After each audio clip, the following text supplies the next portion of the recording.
Hello, good morning, good afternoon, good evening. I hope you're all doing well this fine Sunday. Except it's not fine. It's pouring down outside here and it's cold as well. So there's that, but it's Sunday nonetheless. And I thought I've not been live for a while. I'll do this one live. And I want to have a chat about the case. Honestly, in Lilly and Jack's case, there's been quite a bit of new information that's come out since the court documents in August. You know, we've had a trickle of information, which is very welcomed. What you're seeing on your screen is drone footage that Tint, I don't follow his stuff very closely, but he was in Nova Scotia at Lilly and Jack's location early on in the case. So he's released some drone footage. It's about 15 minutes of drone footage. And I've played this about, 5 times now. And I can't believe that it's had less than 300 views. Like this, I think this is really interesting. And I thought we could watch the drone footage while we have a chat. Because the drone footage doesn't have audio, so we can play that. And I'm going to play it on half speed as well, so that it's very clear. And it's interesting. Unfortunately, what Tint doesn't do is go to the locations where the blanket and the boot prints were found. So we don't actually see those, which is a shame. We do see, however, the neighbour's house, Brad Wong's house, who we've been talking about recently.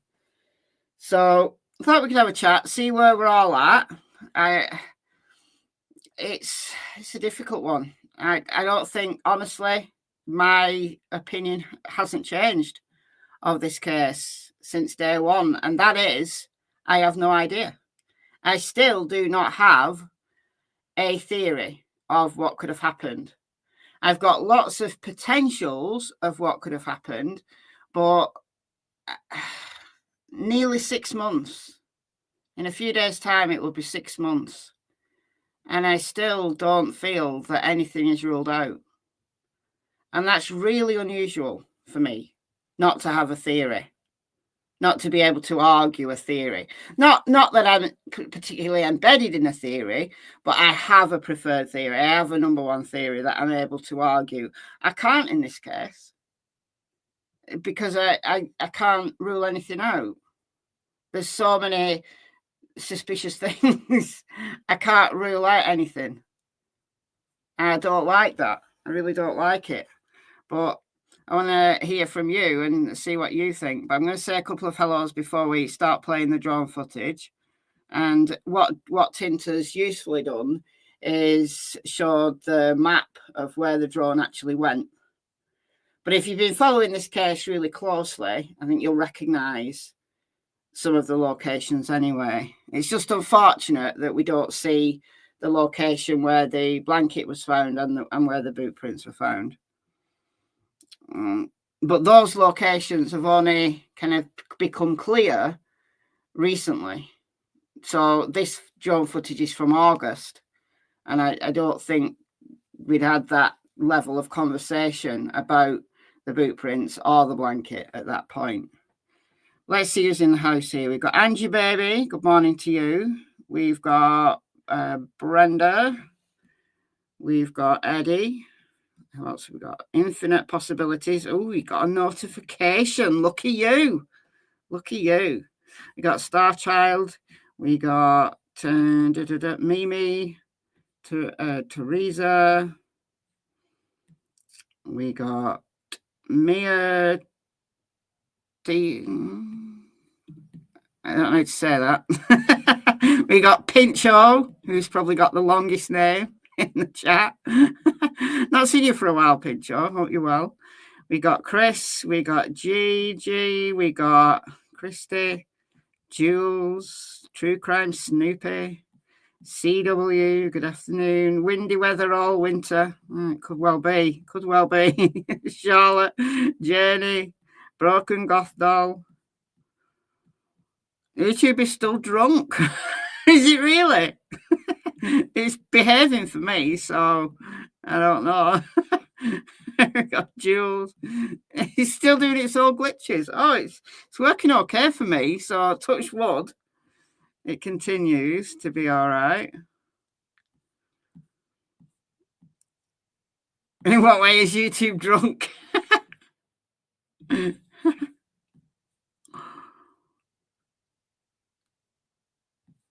Oh, okay. The chatter's names with added digits and an extra @ symbol. Oh, yeah. Everybody's got numbers by the names. Oh, Trish hasn't.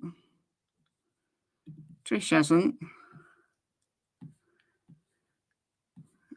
We got Dawn, Trish, Shauna. Osland doesn't.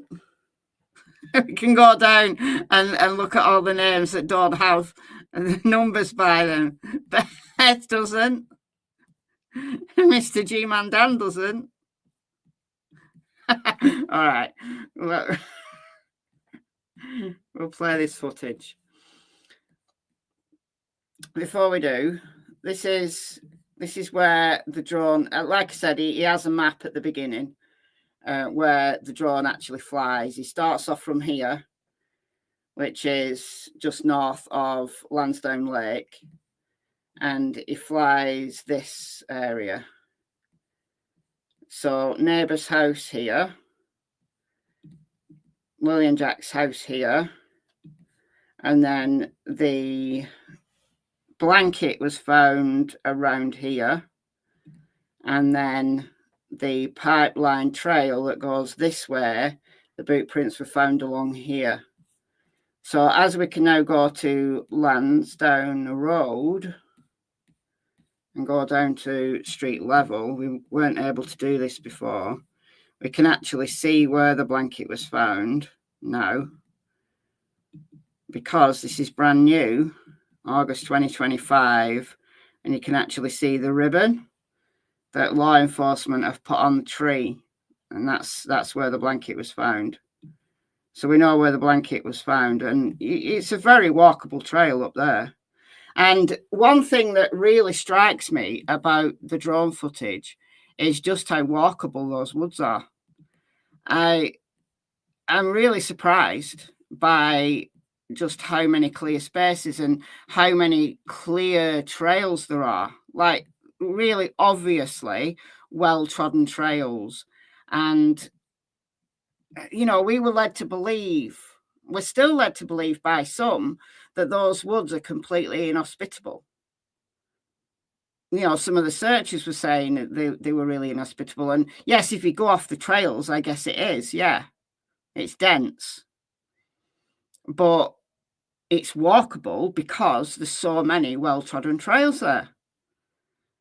And I think that's one of the things that really surprises me about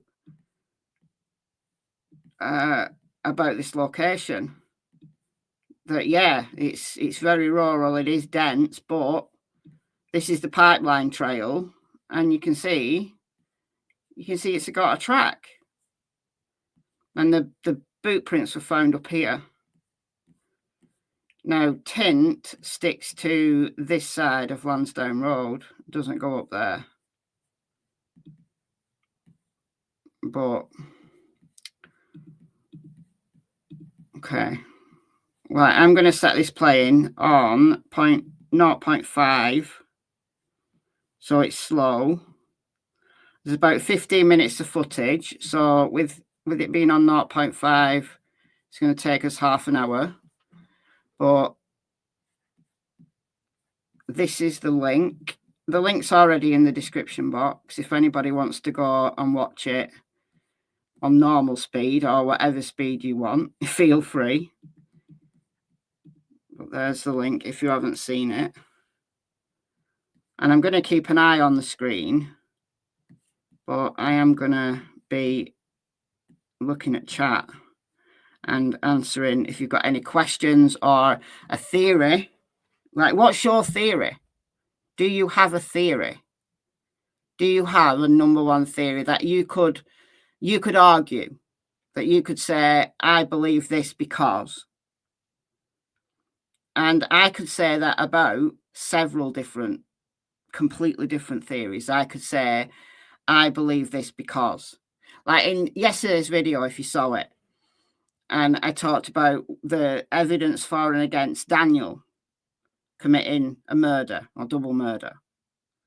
And you can argue for that. You can argue for Daniel doing something, but there's also a lot of evidence against that possibility. And you could do the same with Malaya. But equally, you could do the same with they wandered off and got lost. You can, and this footage, honestly, does lead me more towards they did wander off. When I look at footage like this, I think, yeah, they could easily have wandered off because it's not inhospitable territory. Like the paths are more walkable than the paths I walk on a daily basis because the farmer plows the paths up near me. He does it every year. So the public footpaths, the farmer plows up and we have to reinstate the paths. So they're never good walking paths, ever. Unless it's the middle of summer and it's been dry for ages, then they're very walkable. But this time of year, it's totally problematic to walk. That's why it falls so much. So these paths in these woods are more walkable than the paths I walk on. So I'm like, what's the problem? Why wouldn't Lilly and Jack go for a walk in the woods? But anyway, I'm going to start this off. And it's on 0.5. This is on Tint's channel. And this is really useful footage. So this is just the track of where it's going to go. So he starts off just north of Lansdowne Lake. He goes to Lilly and Jack's property. That's the neighbour's house there. This is on 0.5, so this is actually fast when you watch it on normal. He goes through these trails here, wanders about there for a bit, then goes up to the pipeline trail, and then back to the lake in a minute. As I wander around there for a bit. So I don't know why Tink concentrated on this area. I'm not sure why, but it's just unfortunate that we don't see where the overhead shot of the blanket and an overhead shot of where the boot prints were found. But like I said, we weren't really focusing on those in August. So that's the full path. All right, so this is the footage. So I'm going to keep that playing. I'm going to keep an eye on it because there will be some points where I want to talk through. But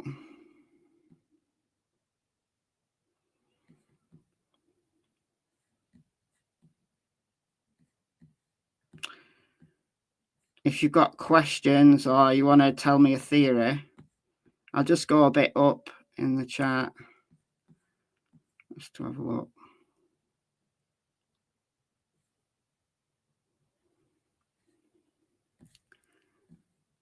All right, we'll start here.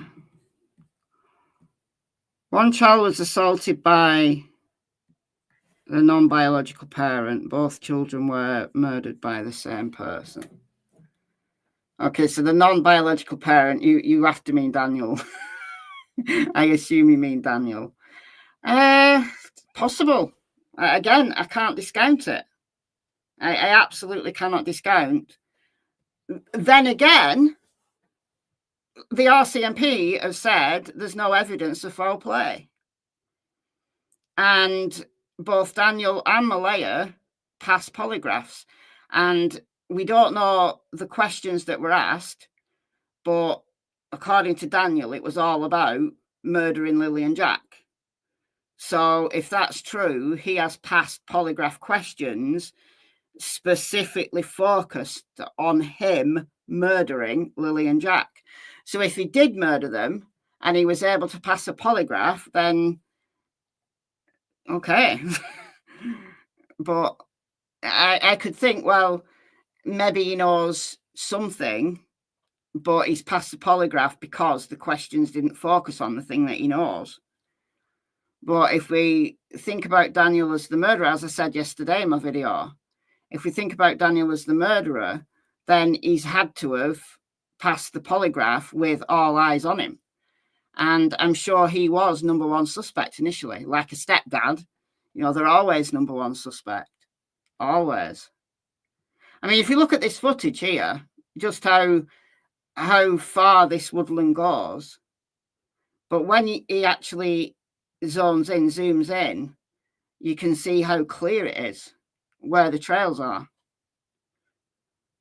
But if Lilly and Jack had wandered off, or if Lilly and Jack had been murdered and been deposited somewhere, it would be very difficult for a drone operator to spot them if they were in those trees. So on the trails, it's clear, easy to walk on or ride an ATV on, because these are ATV trails. You can see, you can tell they are when he zooms in. But if Lilly and Jack got lost and wandered into the woodland, then it's going to be incredibly difficult to spot them because of the tree canopy. And a lot of these trees are spruce, pine, which are evergreen. So even now where leaves are dropping, there's still going to be quite a bit of tree coverage anyway throughout winter because there's evergreen trees in it. You think Janie put the blanket where it was found? I can't understand how, if Lilly and Jack had taken that piece of blanket, why they would have taken that piece of blanket, firstly. You know, a ripped piece of blanket, why would they take that? And why would they throw it up into a tree? So I've always thought, yeah, it was planted.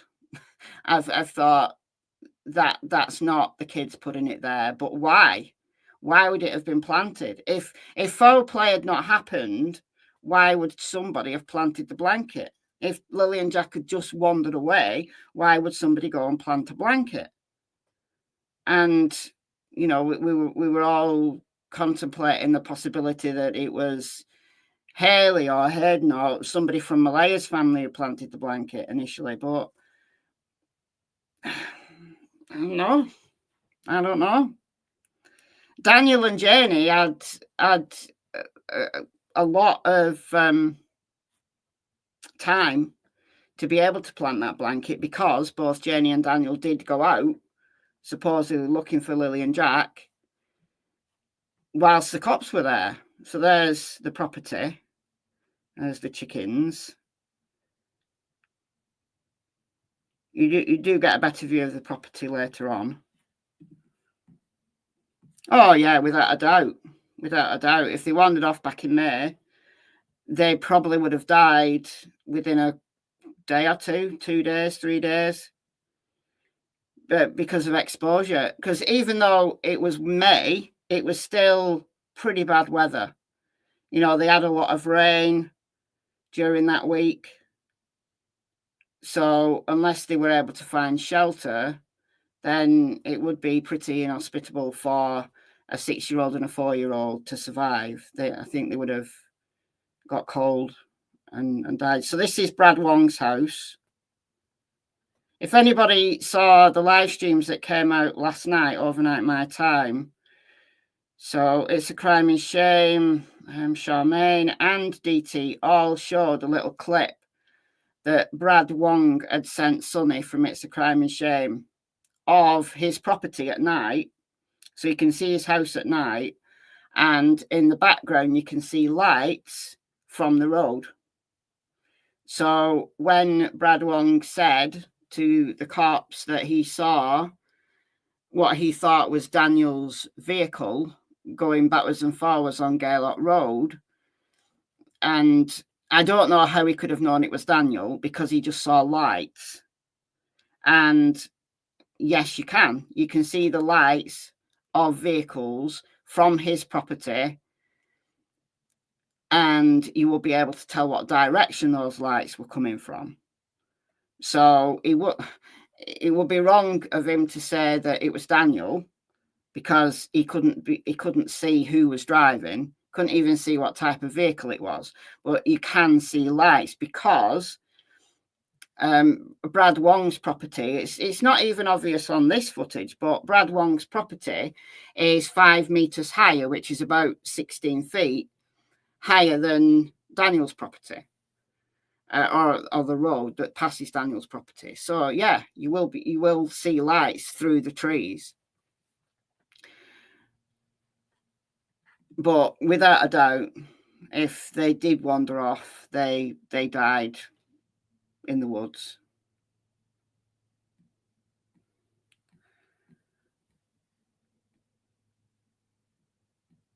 So he doesn't zoom in, I don't think. Oh, I think he might do. I think he zooms in on the shed a little bit later. Maybe it's now. Yeah, maybe now he's going to zoom in on the shed. But I find this kind of footage fascinating. This is my favourite type of, amateur sleuthing, is when people get drone footage or footage of them driving around an area. I find it really, really useful to visualize. Better than a map.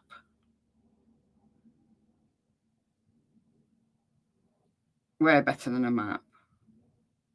But I think that the two take-homes from watching this footage now about 5 times is where the trees are dense, they are really dense.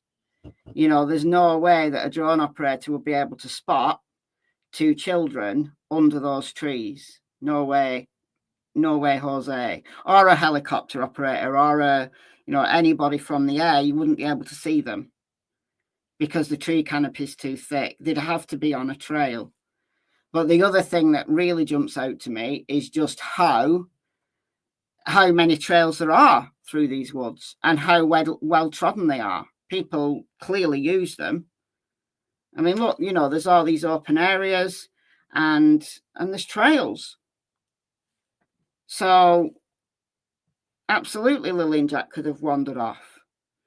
And they could have gone a lot further than we thought, because the trails are very, very walkable. I mean, look, it's well trodden. It's an actual path. It's not just a trail, it's a path that goes through the woods. The drug theory is a pretty good one. Makes more sense than both being killed by abuse at the same time.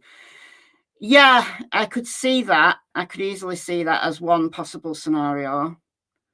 That if they, found some pills and, thought they were sweets, and then they were found. And obviously, that's one of the accidental scenarios where you wouldn't call 911. You'd panic.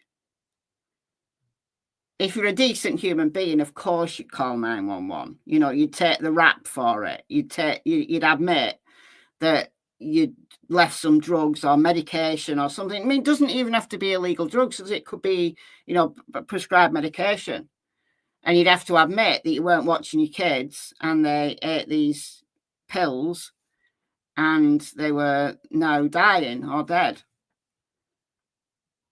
But it is, I think, one of the more likely scenarios, because I always think, well, if they have an accident, you're just gonna call 911. Why wouldn't you call 911?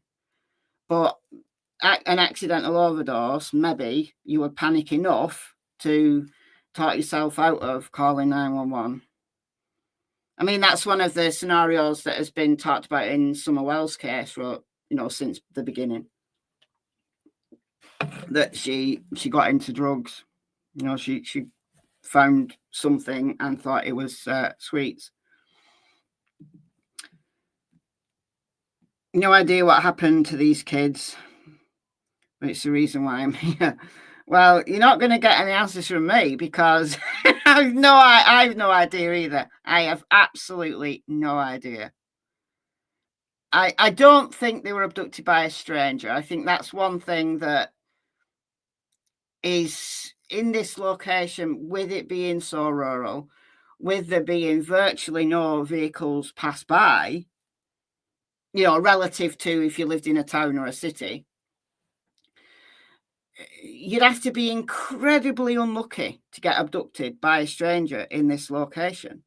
You'd have to be incredibly unlucky because so few people pass by. Everybody who's passing by is local to the area. So, you know, they're going to get investigated. You know, it's not like a stranger who's come from miles away, who's passing through, who's abducted them. So I think that's the least likely scenario for me. Abducted by a stranger. I mean, anything's possible, but is it probable? No, absolutely not. It would be 1 in a 10 million chance. I mean, look, where he's more zoomed in here, you can see some gaps in the trees, but you can see just how difficult it would be to spot, say, 2 kids lying down. Like if they were, let's say, let me just pause it a minute. Let's say if they were in here, lying down, no way, you wouldn't see them. You would not see them from the air. But then again, there's a lot of open space. Even in the trees, there's a lot of open space. You know, these woods are dense in places, but really not so dense in a lot of it. I'm guessing that that kind of undergrowth is probably thicker than we think it is. Like it looks really, you know, it looks almost like mown grass, but obviously it isn't. But these more open areas, you probably are going to have to, you know, pick your feet up to get through. But as long as, like I said, as long as you stick to the trails, these woods are walkable.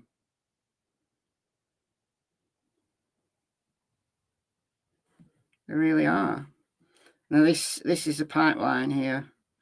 But this is the opposite side of Lansdowne Road to where the boot prints were found. Unfortunately.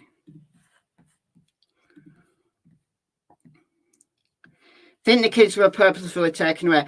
Okay, so that's Durwood's theory, that Malaya took them away. I honestly, I contemplated that theory when Durwood came out. I made some videos on it, but I don't know how likely that is, honestly. Like, after 6 months, you know, all right, for someone to have picked them up, yeah, easy done. She could arrange that. She wouldn't have to use a phone. She could have arranged that with her grandma, say. She saw her grandma on the Wednesday. She could have arranged that with family members. And there'd be no trace of that on her phone. But 6 months down the line, she'd have had to have kept them hidden. Whoever's got them would have had to have kept them hidden and would have had to keep their mouth shut. And the longer it goes on, the less likely I think that is to have happened. But I think that's more likely than a stranger abduction. You know, if I wanted to rank the possibilities, I would put stranger abduction dead last. Then I'd put an arranged abduction. And then I'd put a deliberate murder. Then I'd put some form of accidental death where they panicked. And then I'd put wandered away. But I think wandered away, accidental death, and then something deliberate, it's almost tied. It's almost like like some days, like today, because I've seen this footage like 5 times, my number one theory today is they wandered away. It's simple as they wandered away and they're lost in these woods and they're dead in these woods. But then tomorrow I might come along and think, no, there's so many red flags with these parents and step parent that I cannot see how Lilly and Jack did not suffer something in that home that resulted in them being disappeared. That might be what I think tomorrow. And then I bounce. I bounce from one thing to another. And that's really unlike me. Really unlike me. I have a really bad feeling, and I've had a bad feeling since the beginning in this case, that something happened to them. But whether that's Daniel, Malaya, or another member of the family who's responsible, I bounce. I bounce from one to the other. And then I bounce into they wandered away, and that's obvious. I mean, look how accessible that is. That's the pipeline trail there. So seeing footage like this, I can see, look how he zoomed in there. That is an ATV trail that is very, very, very well used. That is well used. So this is a pipeline trail, and the woods are kept short on this pipeline trail because the gas pipe's under here. So obviously they need access if they need access. You know, they can just dig it up easily. But then on this pipeline trail, there's this well-trodden track here. It's almost a mini road. And it's very walkable. And Lilly and Jack did go for walks in the woods. Like Janie said that they'd been for walks in the woods. And when they come to like felled trees and stuff, she had to carry Jack. You know, Jack was funny about walking. But on a track like that, anybody could walk that track. Anybody could.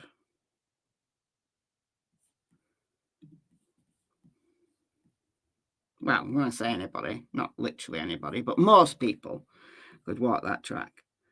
That's one of the biggest red flags for me.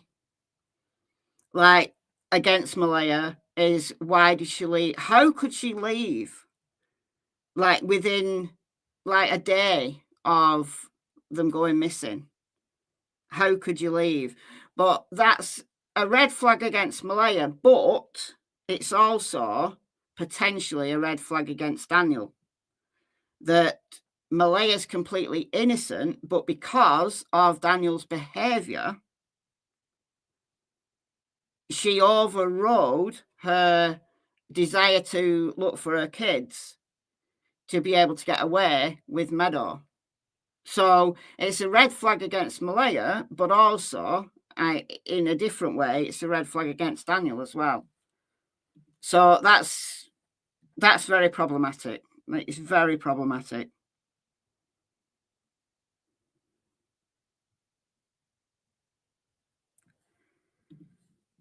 I went out to road and someone lured them off by chance in a car.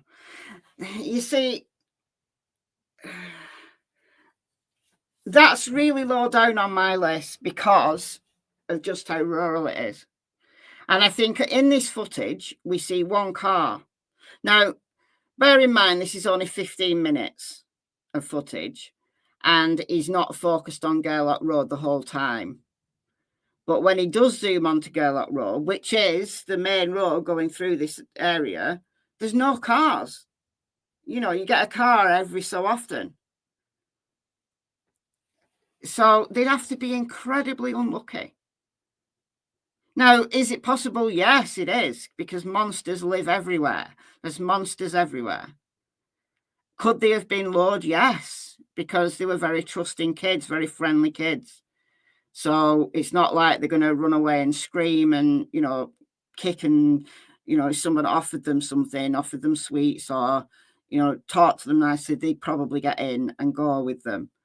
But with it being so very rural, just the chance of them coming into contact with a monster are much less than in a town or a city.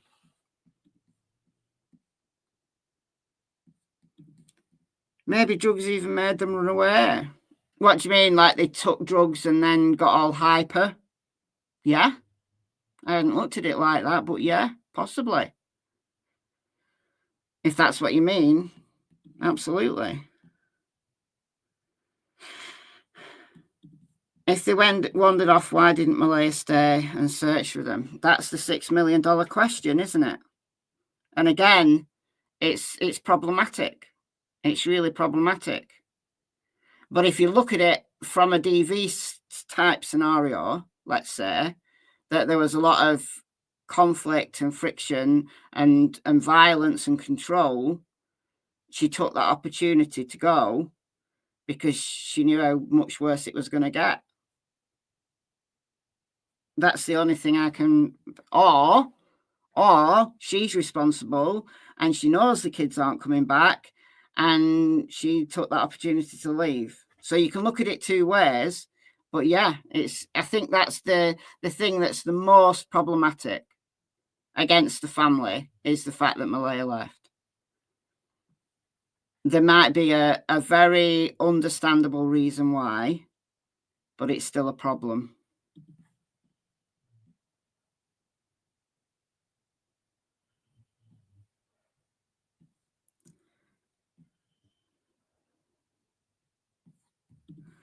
The only theory is that sometimes kids run out of overwhelming panic. Yeah, I mean, they could have been told off. They could have been shouted at because they were being noisy, waking Meadow up. They could have been shouted at and threatened. And so they thought, well, we want to play and we will go out. So I don't think they went out in an absolute blind panic because they put their boots on. And when you're 6 and you're 4, it might take you a minute to put your boots on, especially when you're 4. So if they walked out, they didn't walk out in a blind panic. They took their boots and Lily took her backpack.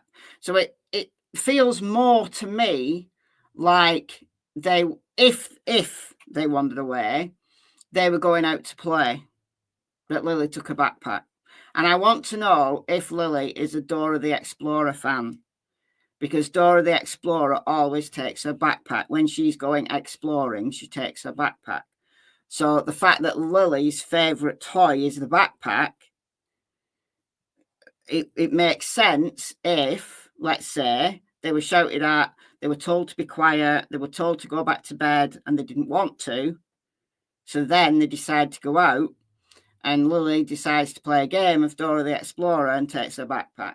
That, to me, like from a 6-year-old's point of view, that makes sense to me.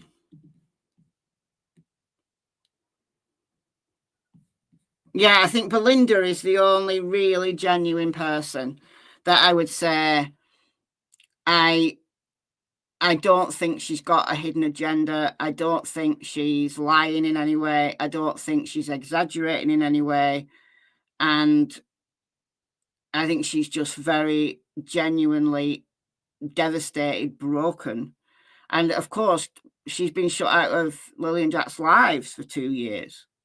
So it's not like she knew Lily and Jack as is now, but just the way she's campaigned for them, the way that she's spoken out for them, she's the most genuine of any family member that we've heard from so far.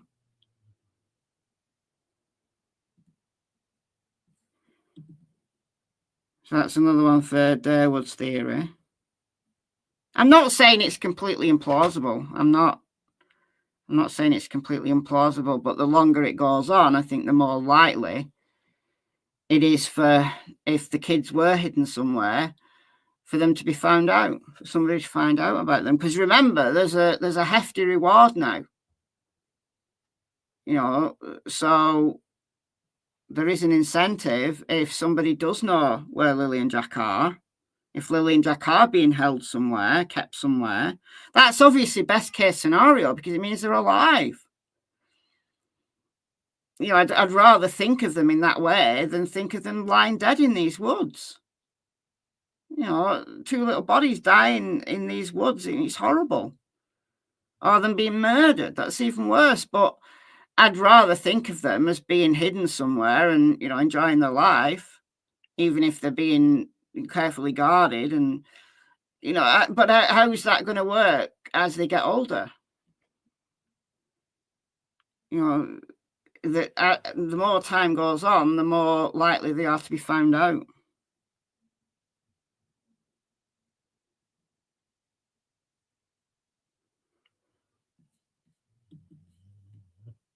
You see, the other thing against that theory is if Malaya needed to get Lilly and Jack away from Daniel, Daniel's got no parental rights over them because he's not the parent and he's not even married to Malaya.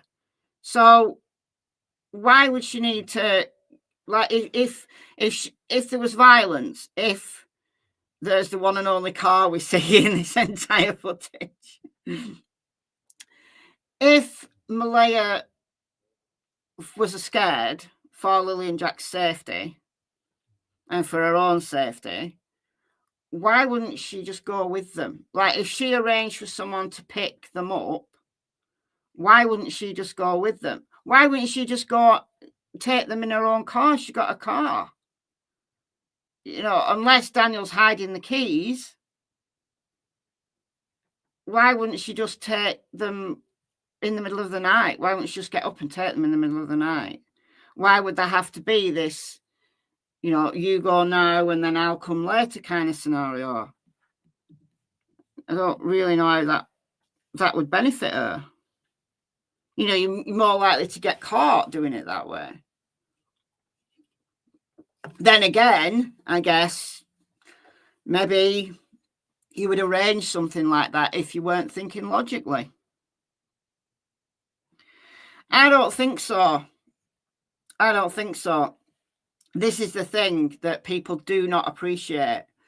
There are so many people who go missing, who are found weeks, months, even years later in a location that has been searched many times previous, because searching for a dead person is incredibly difficult, especially in woods like this, because searching from the air, which is obviously more time efficient than, you know, having people on the ground, people are so easily missed.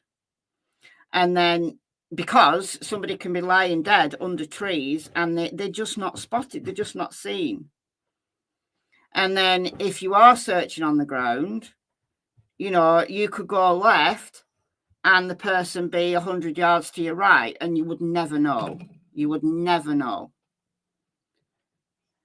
And they could be they could be 10 feet from you. You know, in thick brush, somebody could be 10 feet from you and you'd not be able to see them. And it happens again and again and again and again. So many cases where that happens.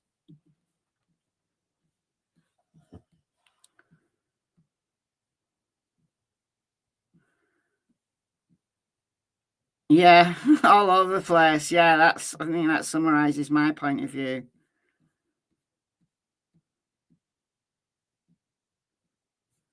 Yeah, again, I usually have something, but no, not in this case. Not in this case. There we go. It's done. It's done. We might as well play it again while I'm talking. It's not gonna be a long live stream, this. But not to sound too mean, but the kids allegedly slept in the same clothes they had worn all day. Weren't bothered. Jack had a diaper on. That would stink. You wouldn't need to be a scent dog to track them. He may just take his diaper off, though. You know, if it was really stinky and horrible, he'd just take it off. I mean, I don't know how trained Jack was. You know, maybe he just had one on at night, just in case he had an accident at night, because he was 4. So plenty of 4-year-olds are still wearing nappies at night, but they're using the toilet in the day. Plenty of 4-year-olds. I think he'd just take it off, wouldn't he? But then that would be an item that is potentially findable, isn't it? The fact that they've not found anything at all, well, again, it goes to, have they not found anything because they're not there, or have they not found anything because they're just not quite in the right location? They could have easily got further than that search area. Easily. So easily gone out of the search area. They could have walked a mile out of the search area easily. Even by the time that the cops got there, even by the time the searches started, they could have been out of that search area. So that's another thing that you need to think about. That, yeah, they're not in the areas that have been searched, but they're further out.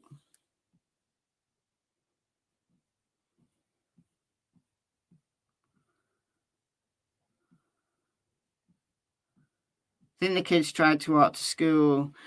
Yeah, that's something I think is very possible. That they may have thought, well, we're going to school. They wouldn't have known that Malaya's checked them out of school.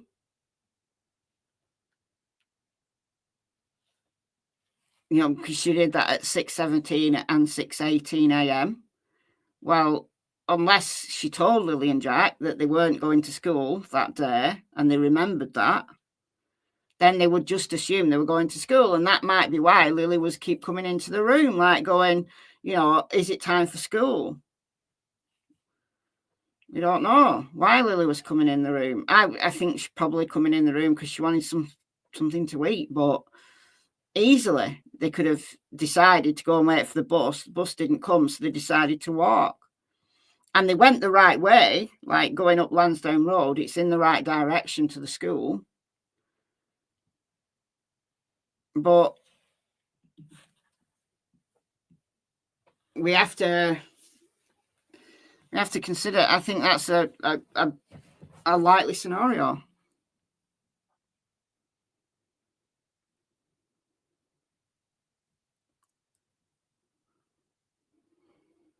Yeah, I mean, you never know how you're going to react in a situation like this. People reacting, all sorts of weird ways when they're, under stress. The reason Tint did that area is to show where the neighbours are at and whether they could have seen or heard anything. Oh, okay. That makes sense. That makes sense.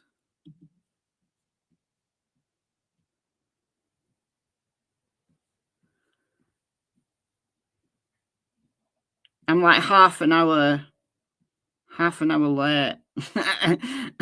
Like the messages I'm reading right now were sent at 12:46. So that's how far up the chat I am.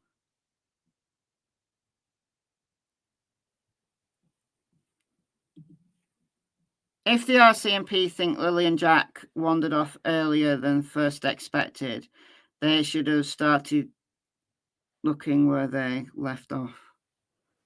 I'm not really sure what you mean by looking where they left off means, but look, in the court documents, the cops were told that they could have gone anytime between 8 o'clock and 9:40. Now, if they'd gone at just before 9:40, I think possibly they would have been found because they wouldn't be too far away from home. But if they'd gone at 8 o'clock, the first cops were on scene at like 10:30. Well, it's 2.5 hours. How far can two kids walk in 2.5 hours? Well, if they're on a road or they're on a trail, they could have walked 2 miles, 3 miles. They easily walked out of the search area, especially if they've got lost and they're trying to find their way back to somewhere they know. you know, and then they start panicking a bit and they start going off in random directions, then it becomes less, you're less able to think, well, if they went in this direction, where could they possibly have ended up? Because you then think, you know, they could have been walking, you know, west for a time and then double back on themselves and then gone another way. And, you know, once you start panicking, once you know you're lost and you're trying to find a place where it's familiar, you do panic and you then start being erratic. And then it's really difficult then for searchers to track you.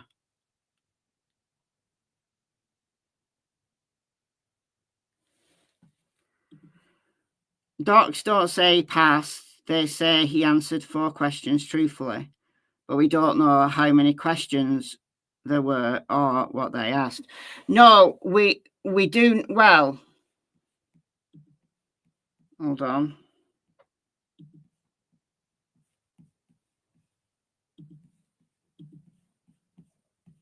Polygraph.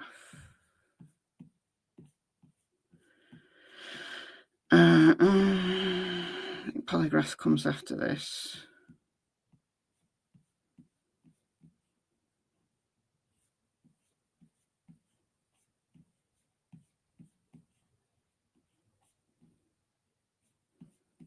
School bus.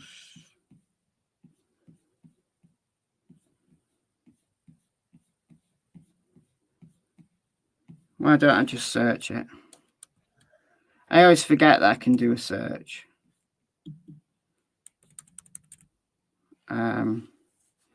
I searched for drone earlier on. What am I doing? Polygraph. Polygraph examination results. Here we are. May 12th. Daniel Lundy went to polygraph examination at the Bible Hill RCMP detachment conducted by Sergeant Rose Birth and something. The following is a summary. Sergeant Rose said the analysis of polygraph tracings associated with Daniel's polygraph examination procedure indicated he was truthful.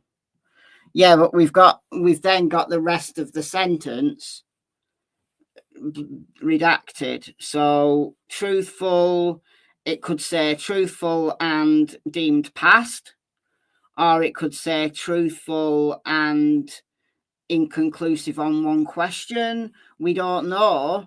We can say that he passed on the questions that he was deemed truthful about, though, because if you're truthful, it means you pass those questions. But we don't know what else has been said. Or it might just say, these are the questions he was asked, because then we have the questions. And it does look like there's only 4 questions. Or it could be truthful, except on the following questions. We don't know because we've got redactions. But according to Daniel, he was told he passed, and it was all about Jack and Lily being murdered. But we don't know how truthful that is because that key information is redacted from the documents, which is unfortunate.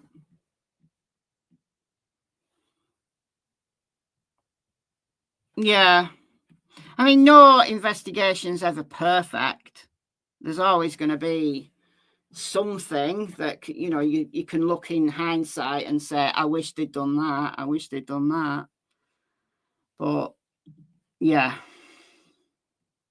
One of the biggest mistakes was not bringing in cadaver dogs earlier on, and also only concentrating. This is how infuriated I was when the cadaver dogs came. They only did 3 days and they only searched the property, which obviously they needed to search, but they searched the property, so that's 2 acres, and the area where the boot prints were found and the area where the blankets were found. That's all they did.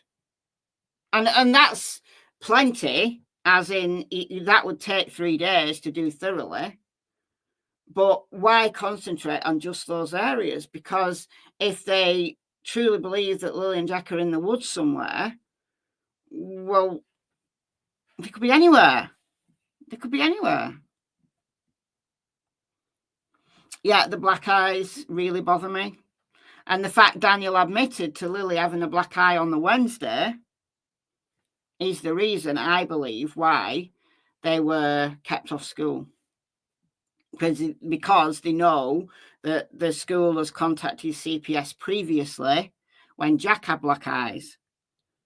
So the black eyes are another problem, another big red flag to me. The fact that there was a black eye on the Wednesday is a problem.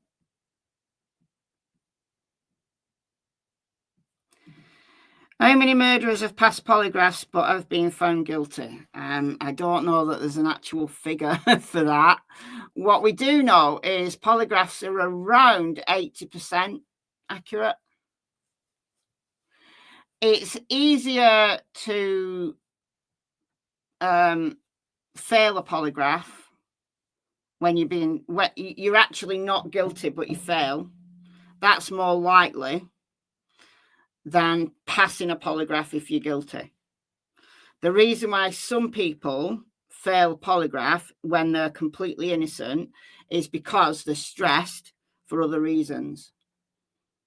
The example I always give in this kind of conversation is Tyler Vaughan, Michael Vaughan's dad. So little Michael Vaughan, who was now 9 but was 5 when he went missing, and he's thought to have been abducted by 4 named suspects. So the family are not involved. The family have been ruled out. There's 4 named suspects, and Tyler Vaughan failed his polygraph. And I believe he failed because he's guilty, that Michael went missing on his watch. So he feels that it's his fault. He feels he's contributed to Michael's disappearance because Michael disappeared on his watch. So he feels like wretched over it, and he's going to feel wretched over it for the rest of his life. But I believe that's why he failed. And it is easier to fail a polygraph when you're innocent than passing a polygraph when you're guilty. Because passing a polygraph when you're guilty, you have to be really cool. You have to be a real cool customer to be able to keep your inner emotions in check when you're being asked questions that you know you are guilty of. But there's plenty of other reasons why polygraphs are inaccurate that's not to do with somebody faking an answer or somebody being able to beat it. If the polygrapher don't ask the right questions, then any result you get is pointless anyway. And if they did only ask about Lilly and Jack being murdered, if Daniel's telling the truth and they did only ask about Lilly and Jack being murdered, well, there's so many other possibilities that could have happened to them that are not about being murdered that Daniel might know about. So there's a good reason why they're not admissible in court.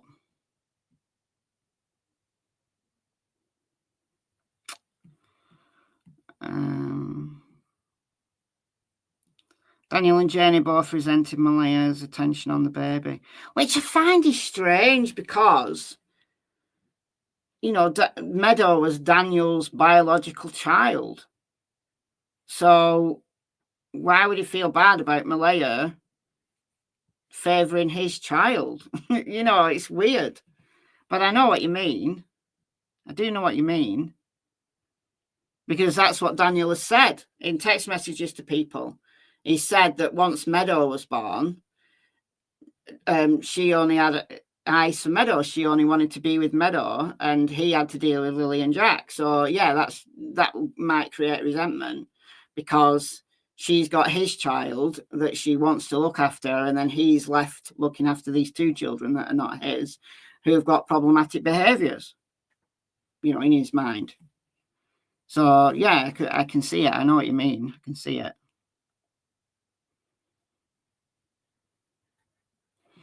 Yeah, that's what we were talking about earlier. They might have got into something, yeah. Did Chris Watts? No, he failed dismally. Actually, it's all on film. I've got all the footage of the polygraph. I've got everything. Chris Watts failed monumentally his polygraph. And that's why he confessed. He failed his polygraph, and then they wore him down a little bit, and he confessed. I don't believe they could have convicted Chris if he hadn't have confessed, because they made so many mistakes in those first 2 days. They made so many mistakes. It would be difficult to bring a conviction against him if he hadn't confessed or hidden the bodies at his work site. Because that's just bizarre. That was bizarre. He wasn't a very good criminal at all, but no, he failed dismally. He failed really badly. He failed everything. He failed the whole thing. Do you know whether there's any truth in a recent report about a dark SUV going slowly down the road quite late, and that the phone of a family acquaintance indicates being present at the same time? I've heard that, but there's no way to know how truthful it is. There's no way to know whether that is something that's really happened, or whether that's just a rumor that people believe happened, or whether it's one of these weird AI videos that people are just making and literally making stuff up, and they know the stuff is made up, and they just go with it because it gets views.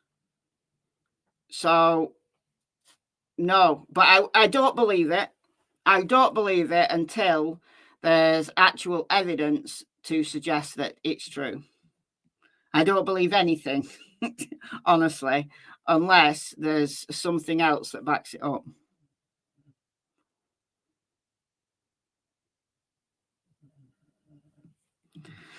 Yeah, Tennessee are very bad at giving information.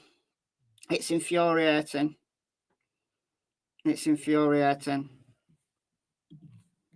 No, it failed so badly. It failed like F minus. I feel bad for Jenny. Yeah, if she's completely innocent and she's guilty by association, then yeah, I feel bad for her too. But I don't honestly think Janie did anything. I don't. I think possibly she's covering up for something she believes Daniel did. I think that's possible, but I don't think she, on her own, is responsible. Daniel does think he's being clever, but I think that's just Daniel. I think that's just what Daniel's like. The other thing is that Meadow's been taken into CPS care, because it's not a done deal. You know, if you have a missing child in your family, you don't automatically get your kids taken away. You know, that's not a thing. They only take your kids, you know, the kids who are there, they only take them if they believe they're in danger in some way. So it's interesting that Meadow has been taken in CPS care. There's obviously something that the CPS are not happy with. Now, whether that's relates to Lilly and Jack's disappearance, or that's something else, you know, something else that the CPS have found that's problematic, which has resulted in Meadow being taken away, we don't know. And nor should we know, because, you know, CPS files are confidential, and quite rightly.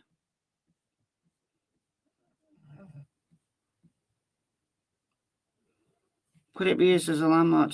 Oh, you mean the blanket? Oh, it would be clever of them if they did that. It would be very clever of them if they did that.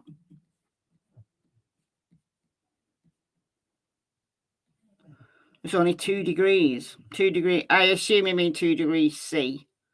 That's cold. It's cold for May anyway. Does the terrain involve sinkholes or caves? Don't some evergreens have hollow ground spaces that are no skiing hazards? Possibly. I don't know the answer.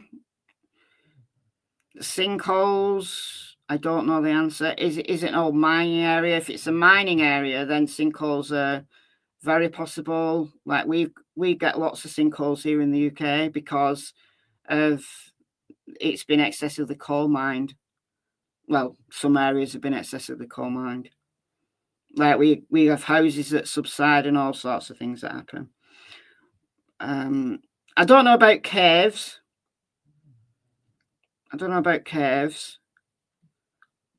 But yeah, spaces under trees, hollowed out trees, things like that. Absolutely. And if they're in a hollowed out tree, there's no way you'd be able to see them from the air, and there's no way that you'd be able to see them from the ground unless you were directly on them.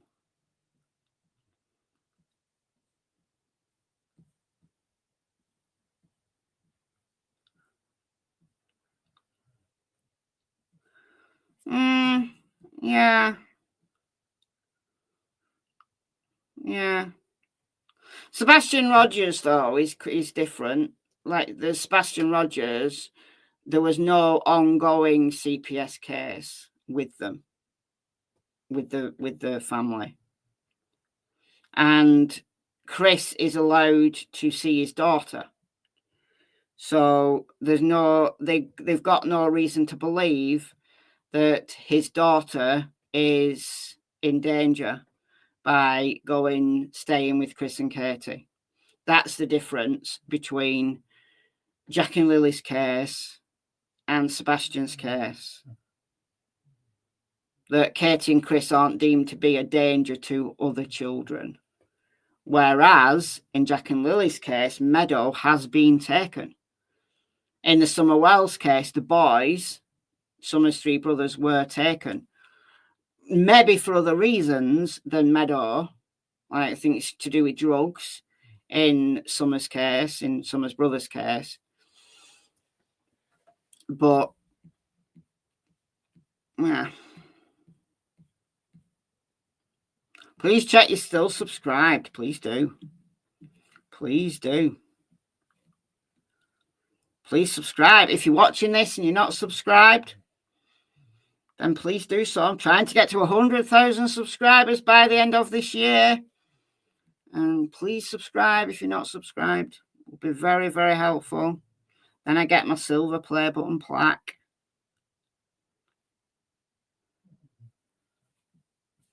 Would they not have been heard? No. There's so few neighbours.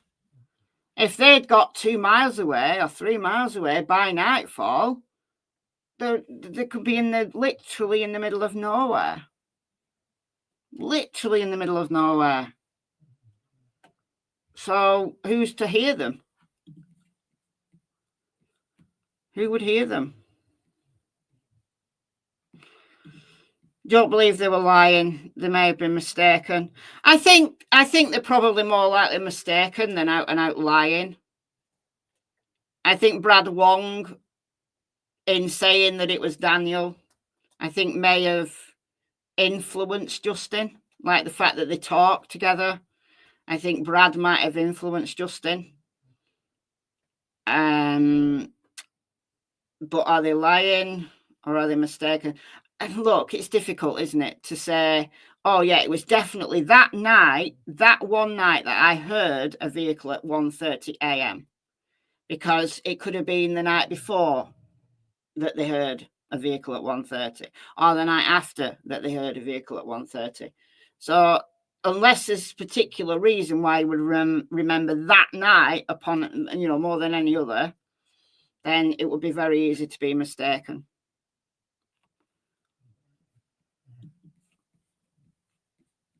But yeah, you're right. You've got a criminal record already. Why would you? Why would you point your finger at yourself? Why would you raise your head over the parapet and say, oh yeah, I heard a vehicle? Well, you might say because you're guilty. You're trying to throw the cops off. But I don't know. I don't know about that. I personally don't believe that. You just not say anything. You just say, no, I didn't hear anything, and that's it. That's all.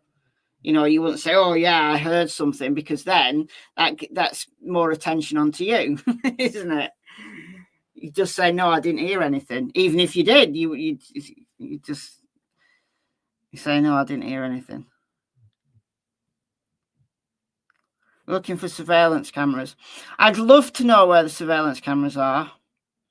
I think that's one of the key things that we need to know. And it shouldn't be protected, privileged information, because a camera is right there. So any member of the public can go along and see that camera. So there's no reason why we can't have the information about where the surveillance cameras are in that area. So if anybody's in that area, and if you could travel slowly up Gaylord Road and Lansdowne Road and Lansdowne Station Road and have a look to see if you can spot any cameras, that would be great. That would be fantastic. And, you know, tell us exactly what the location is. Give us an exact location, and then we can plot them. We can plot the cameras on a map and say, well, if the vehicle went this way, it would avoid all cameras. If the vehicle went this way, it would be caught on a camera. Now, I have heard that there is a camera near the railway line, but whereabouts, I don't know. So if we look here, turn this round so it's the right way around. Okay. This is the railway line here. So there's apparently a camera in this vicinity, but where, I don't know.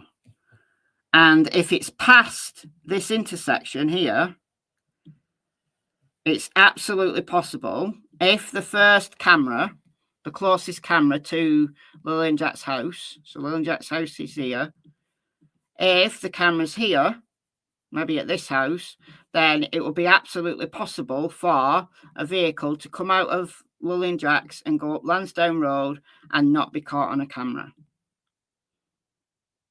So this is why it's so important to know where these surveillance cameras are. And it should not be privileged information, because cameras there for all to see.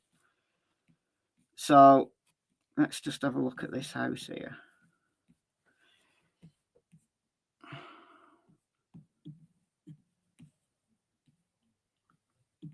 So there's a light.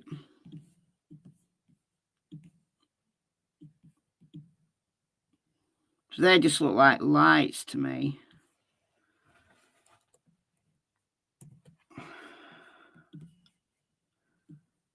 Oh, shit. Hold on.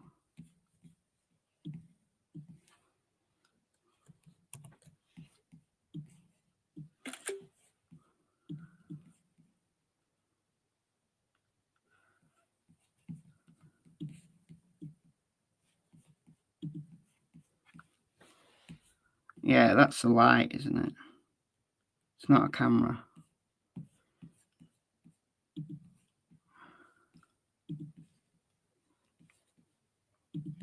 Oh, now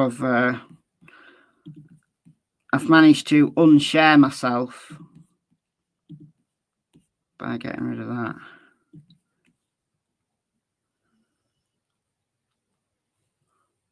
Can't see camera. Could there be a camera on this pole? I mean, this, if there's a camera in this vicinity, it's most likely to be in this area, because there's a property here. But yeah, if you're in the area, please go and have a wander, have a careful look, and see if you can see where the cameras are. I think that would be really helpful for somebody to do that.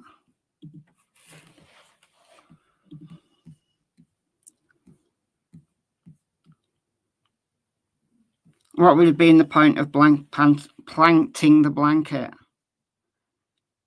I don't know. I don't know.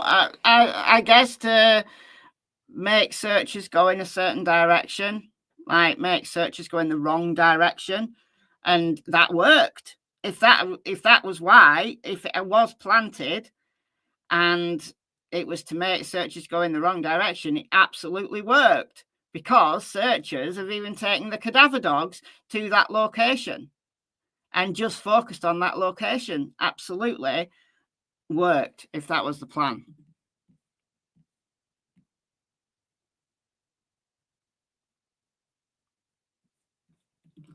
I don't know how rural you live. Even in small towns, we learn and recognise the sound of our neighbours' cars, of course, without seeing it. Still, okay. Well, I live down like a track, so I don't live like the road's not far away, but I don't know the sounds of any of my neighbours' cars. I can't hear my neighbours' cars from my house, so I would have no clue what cars were going by. My dogs might. My dogs might, but I can't hear. I can't hear cars from my house. If I'm in my garden, if I'm in my front garden, I can. But I could also see them. If I was in my front garden, I can see the road. But I don't pay any attention. You know, I'd have to be paying attention, like real attention, to take any notice whatsoever of cars that was going by. And the only people that go by are people who are local. Like the road that passes by is not like a main road. It's not going anywhere apart from other houses here. And still, I've no idea whose cars are whose. I know what my next door neighbour's car is, and I know what the person across from me is, but anybody else, I've no idea. Because I don't take notice. I don't care. So it wouldn't matter where I lived, you know. But the fact that I can't hear the cars, I can't hear cars out the back, I can't hear cars out the front, then that I get what you're saying, but that doesn't work for me.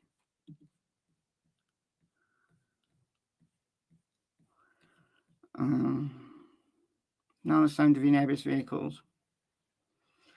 I don't. I suppose if you're literally in the middle of nowhere and it's completely and totally silent, any sound you might pay attention to. I guess there's that.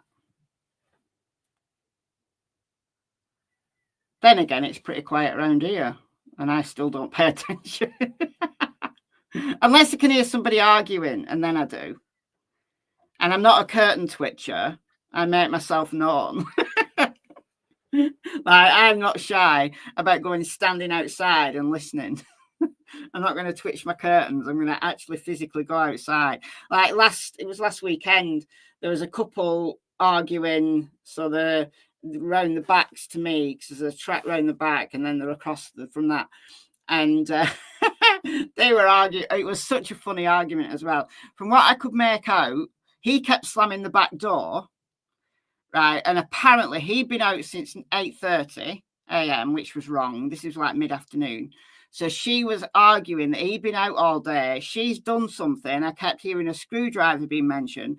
So what I think has happened is he's been out. She's tried to fix the door and made it worse. And the fact that there's this screwdriver being mentioned, and the fact that he keeps slamming the door and then shouting about it, makes me believe that she's made something happen to that door that he's not happy with.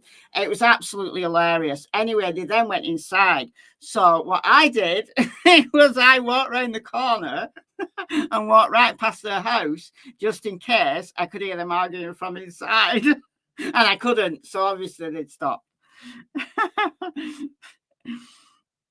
But so little happens around here, you know. Anything like is interesting.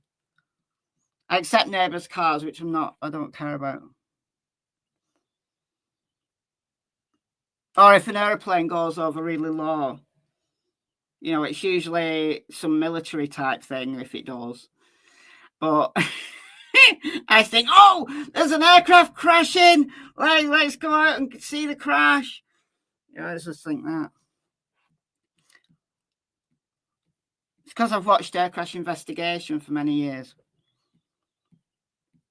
I think it's called Mayday in some countries, but it's one of my favourite programmes of all time. Lily took a backpack, yeah.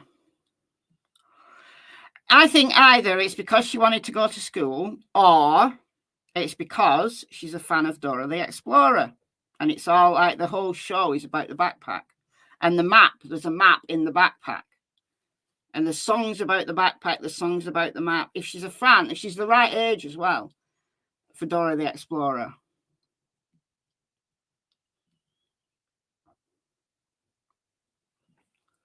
All right. Okay, cool. Yeah, Lily took a backpack. It's cream with strawberries on it. Yeah. I think that's a good... I thought that's it. Well, like the backpack stands out to me. Like the fact that it's one of her favourite toys. Dora the Explorer's favourite toy is a backpack. And when she goes exploring, she puts a map in the backpack's on her back, and the backpack sings.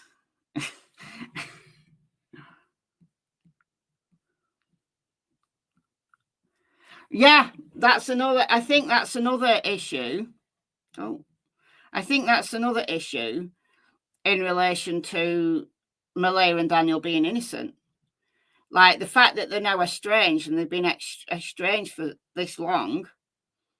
And Daniel said some, not nice things about Malaya. If he thought Malaya had done something, he'd go to the cops with, the truth. And vice versa.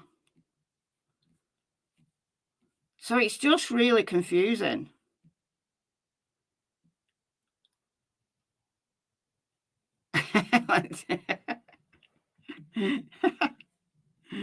Bless.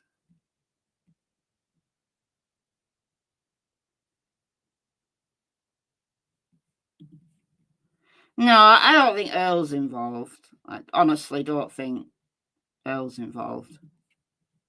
Like, what motivation would Earl have to do something to Lily and Jack? I mean, you've got to think about the motivation. Why would Earl come and kidnap Jack and Lily? Why? And what? I mean, we can point fingers at anybody in the area, but why? And that's the thing about the neighbours. What would the motivation for the neighbours to be? And, some people say, oh, well, Brad Wong's got a criminal record. Yeah, but he's not got a criminal record for crimes against children. He's got a criminal record for theft, but that doesn't mean that he's a child killer.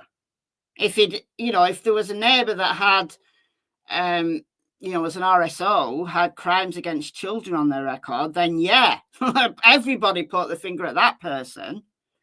But just because they're in the area doesn't make them guilty. Can take a look at everybody. I'm sure the cops have taken a look at everybody. But I don't think Earl's involved, no. Personally speaking, I don't think he is. And he seems quite... If you look at his Facebook, from, posts from before Lily and Jack went missing, he might have locked his Facebook down now, but his Facebook was, open. Before anybody knew who he was, I looked him up and I read back his posts for like about 3 years past, and he seems just a normal guy. Likes his dog a lot, takes pictures of his vehicle, takes pictures of the grandchildren, like Daniel's other kids, because he used to look after them. It was clear that Earl was looking after those kids when Daniel and his ex were together. Earl was one of the people who looked after them, and they were on quite a lot of his pictures. He just like a nice old granddad. I don't think there's anything suspicious at all about him. But he may have locked it all down now. So I found him very early on in the case and had a look and didn't see anything strange, and thought, oh, he's just a regular normal guy. Leave him alone. Don't mention him. And I didn't mention his name until other people started to talk about him.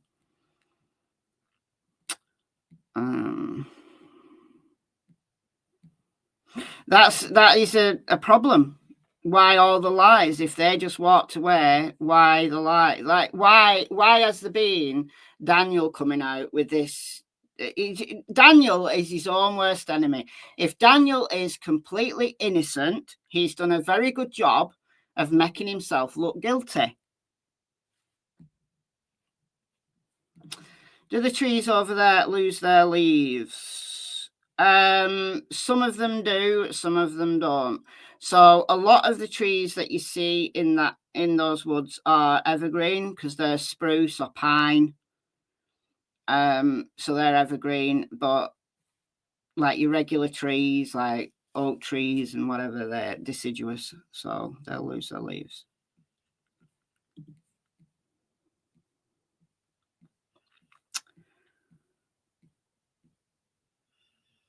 100 how far EMTs are away in that area? Good question. I suppose I think New Glasgow is the closest town. I think that's the closest, like where there would be a medical, but I don't know about like emergency. Don't know where the nearest hospital is. I would imagine though, if you call 911 for, you know, an accident or something, then I don't know. I don't know where the nearest hospital is. If anybody knows, let us know. But I think New Glasgow is the nearest town, but I don't think that's a big town at all.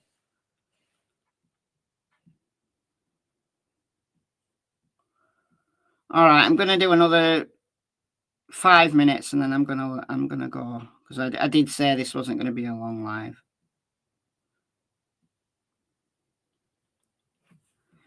Is there another brother of Daniel's name Ralph?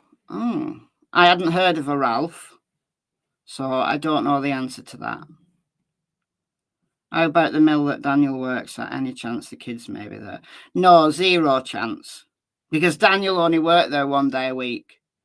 And no. You know, how would you get the kids in there? How would you get them in? I'm assuming that other people work there and they're going to have some kind of security. So no, I don't believe the kids are there.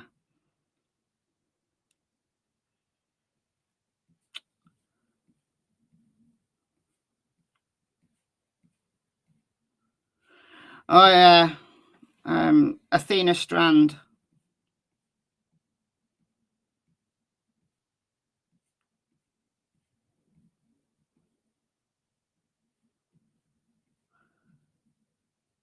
Malaya hiding next to the drug theory. She wants to keep away. Yeah, that's a good point. Yeah, it is. You know, the fact that there was all this talk about Daniel taking drugs in the bathroom. You know, Haley's come out and said Daniel was taking drugs in the bathroom. You know, there's been this talk about drugs. So maybe. But why wouldn't Malaya have told the cops by now? You know, if she was completely innocent, but she was terrified of Daniel, why wouldn't she have then told the cops that Lilly and Jack are dead because they got Daniel's drugs? 6 months down the line, it doesn't make sense for her not to have told over him by now. But it is very, very odd. You know, it's odd. Yeah, she was actually on her driveway and he ran her over and he panicked. This is his story. He panicked, he ran her over, so he took her, and then she said she was going to tell her dad, and then he killed her. That's his story. But yeah, 7-year-old Athena Strand. I mean, that was crazy. It's just absolutely horrific. Is that area hunted? I don't know about hunting. I guess it is. I don't know what the rules for hunting are in Canada. I don't know if they're more strict on hunting than in the United States. I assume you can hunt on your own land, though. Like we can here. You can hunt on your own land, unless it's a protected species. and then you get done.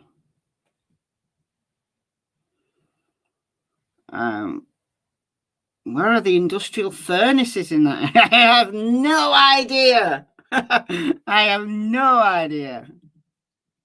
No idea.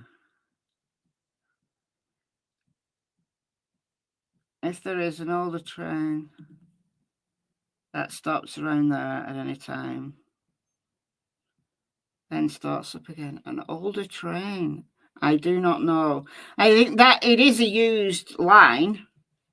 You know, it's not a disused line. There are trains, but I don't know what you mean by an older train that stops and then starts up again. I don't really know what they mean by that. But there is a train that goes through.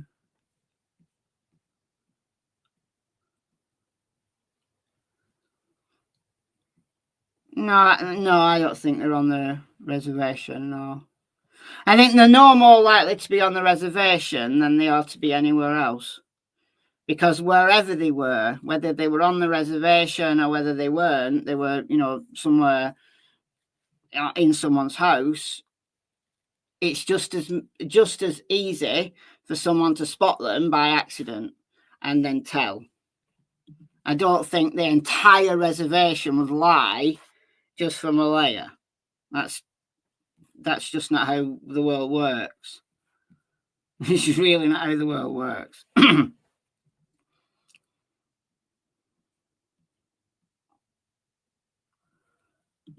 I raised the children of the corn, nickname from the police officer friend.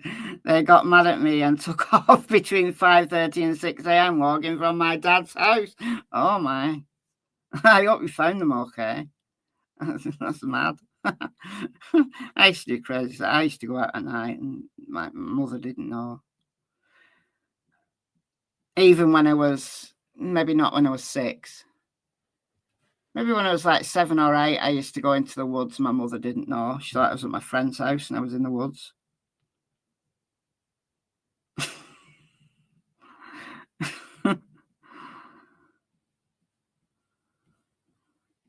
Like, if I was going to a place I knew I wasn't allowed, I'd just say I was going to Diane's house.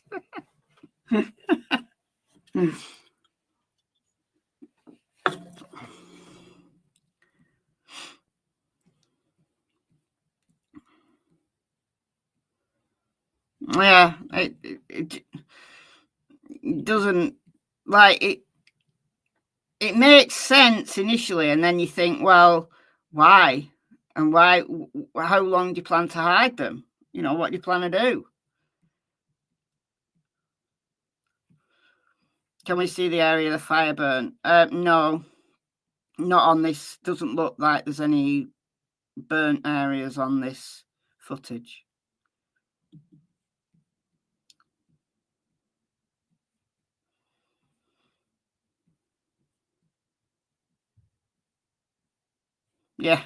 Yeah.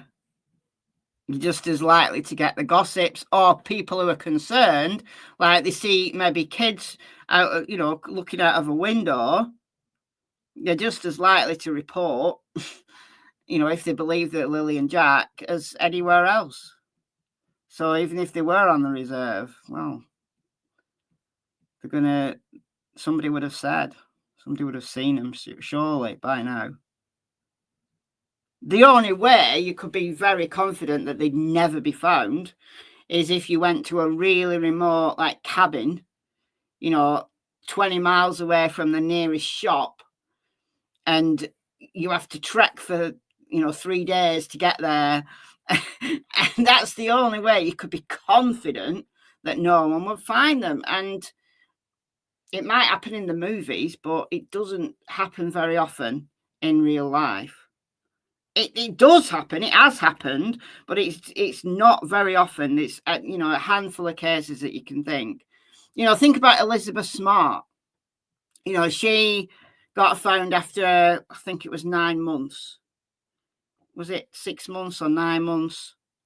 And that was because her abductors got sloppy. You know, they thought they got her disguised well enough and trained well enough to be able to take her out and about, and she was recognised. So she was found. if they'd continued on their, living like in the woods, she wouldn't have been found.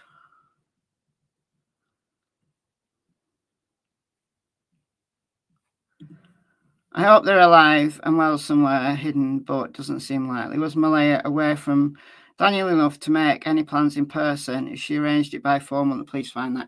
You would think so. If she arranged it by phone, you would think so. But she did go to her grandma's house on the Wednesday, so 2 days before. And apparently, Daniel didn't go in. Or he said he went in and then said, and then the...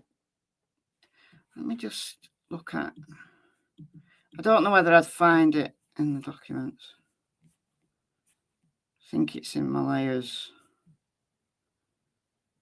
statement.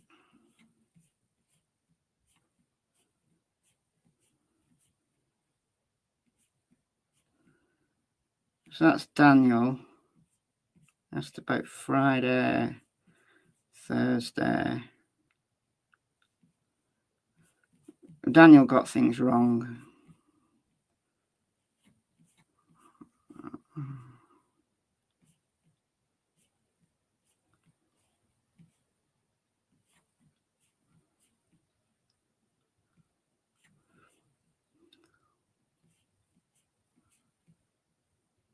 It's Thursday.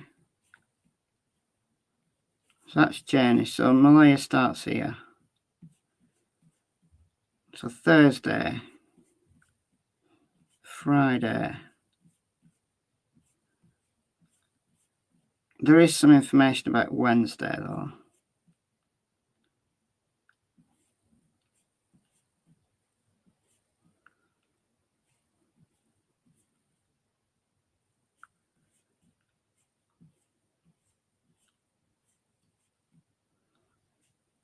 So that's still Thursday. Wednesday. On Malaya's phone. All right, so... learned the following about her day. So this is from Malaya's phone. The whole family left the house at 12:51 and went to Irving Oil in Westville. Drove to Malaya's grandmother's house and arrived at 2:01. At 3:18, so she's there for just over an hour, she went to Access NS in Truro with Meadow to get a plate for her car. Daniel and the kids stayed at her grandmother's house. They went to Ultra something in Millbrook, went to Walmart.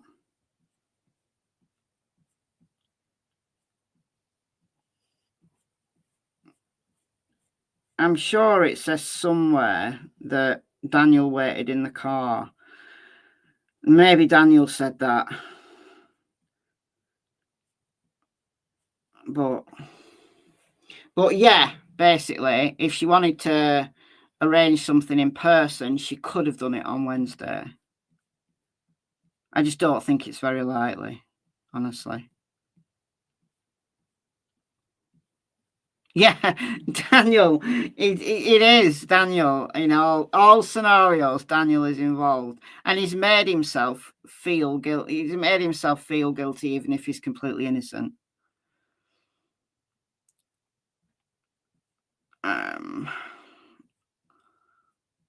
I'm just gonna see if question. I was just about to say I'll just see if there's any questions before I go. Have the RCMP had cadaver dogs search the trailer home and property? Yes.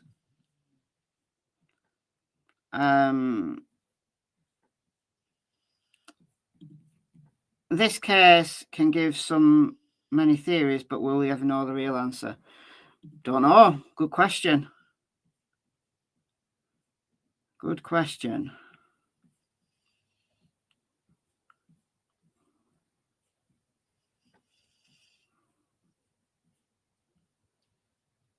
When they do the search again, beginning of November, they cannot keep saying missing. Remember, it's not the cops that are searching in the first week of November.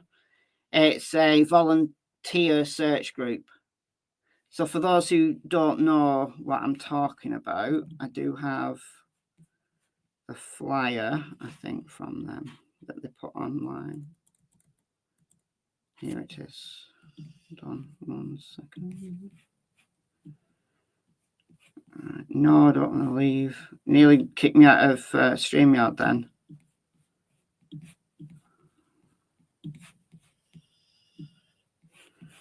Okay. So, plan search for Lilly and Jack Sullivan. So, this is a voluntary organisation called Please Bring Me Home. And they are doing some searches the first week of November. So, that'll be next week. So, search will be conducted in cooperation with local authorities and landowners. Want to assure the public that we will not be interrupting or interfering with any recreational activities or hunting taking place that weekend. Oh, there you go. There's the answer. Some people do hunt in that area. And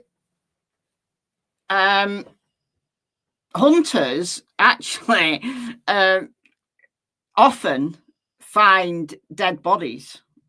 like hunters go into places where not a lot of other people go, and sometimes they come across a body that's been hidden or has been lost for ages, just completely by accident. We understand many in the community have been conducting their own searches. We sincerely appreciate everyone's continued concern and effort. We encourage you to stay safe and obey all laws if you plan to search independently. Your safety is extremely important to us. We would also, I assume that means, like to update Lilly and Jack's last known clothing description. Malaya Brooksmurray confirmed the following information correction. So Lilly was wearing a pink sweatshirt with Barbie written in silver metallic letters across the front. Her pajama bottoms were light pink with, I assume that means small, light-coloured shapes. She had pink rain boots with a rainbow on them and a white corduroy backpack with little strawberries all over it that they used for sleepovers. Jack Sullivan was wearing black Under Armour pants over a pull-up and dark blue rain boots with a dinosaur print. If you got any information, have a look at blah, blah, blah. So they are planning to search the first weekend of November. So it's only a weekend. I thought it was a whole week. So first weekend of November. So that'll be next weekend. So that is the Please Bring Me Home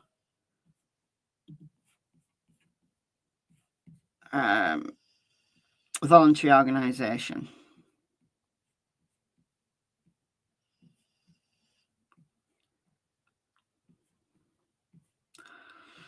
All right, I'm looking for any questions. I am like over an hour. I'm going to just go down to the bottom of the chat. Oh, Blissful. Like an hour ago, you gifted 5 memberships. Thank you so much. I'm sorry I didn't see that from an hour ago. I'm so far behind in the chat. I'm so far behind. So far behind. But thank you so much for gifting 5 memberships. All right, I'm going to go down to the bottom. Because I'm literally a whole hour behind in the chat. How crazy is that? So you could have been asking me some really, really good questions. Oh, Yvonne's been a member for 36 months. That's a whole 3 years. Whole 3 years.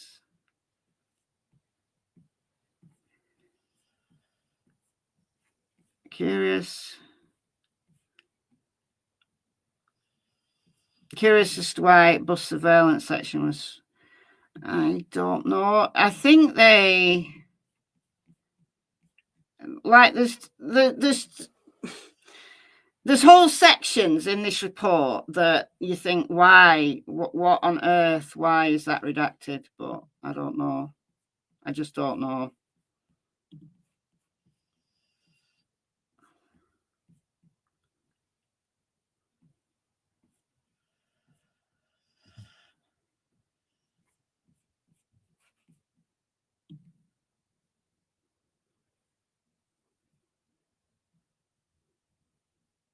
I can see there's loads of questions. Do I know whether Scott Peterson took or even passed a light? I have no idea. No idea about Scott Peterson.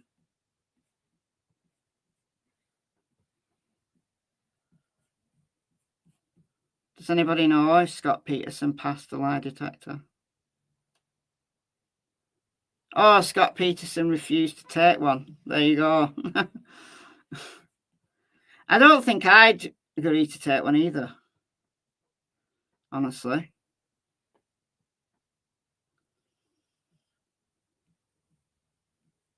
I know Scott Peterson's back in the news, but I haven't thought about Scott Peterson for years.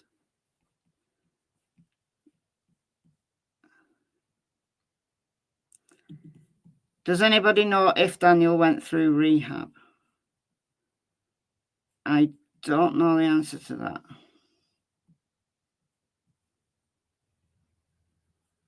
Do not know the answer to that.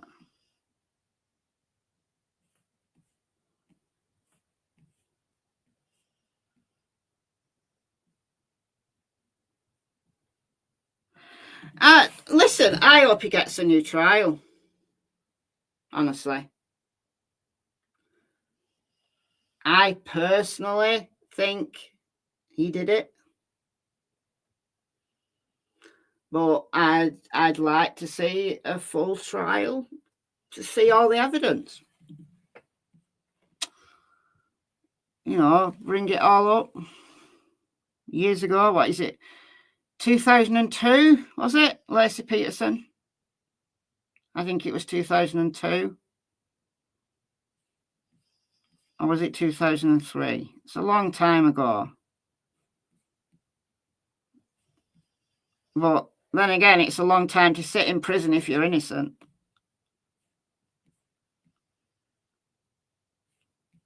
A very long time to sit in prison if you're innocent.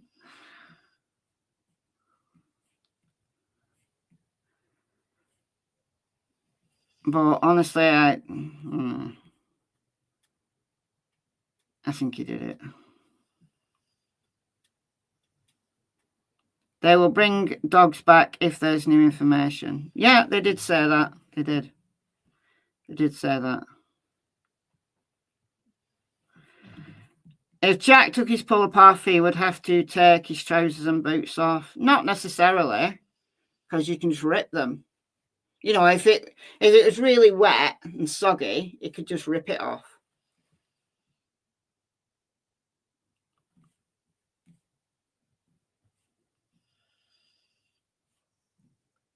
Sit back and let it play out. That's a good strategy, honestly. But I like to talk through. Like, if I've got like an idea, I like to talk through it. And in this case, I bounce from one theory to another. So it's not like in other cases where I have a theory and I'm prepared to argue for that theory because I believe the evidence is strong enough to be able to argue for a particular theory.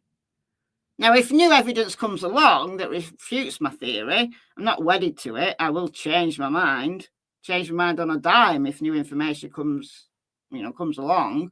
But if I have a theory, given the information we have to that point, I'm willing to argue that theory, even if other people disagree. Whereas in this case, I can see it from all sides because I can't rule anything out. I can say some things are a lot less likely, just statistically less likely, logically less likely, but I can't rule anything out, and it makes me feel really. It's a weird feeling to go a whole 6 months in a case and not to have a number one theory by this point. It's just really hard. It's really hard now. And I just can't imagine how, Belinda and other members of the family feel. If we feel bad, how do you think they feel about having no answers? It's horrible. It's really horrible. Anyway, I'm going to go. I did say I wasn't going to be on here too long. And I've been on here nearly 2 hours. So But thank you, Judy, for becoming a new member.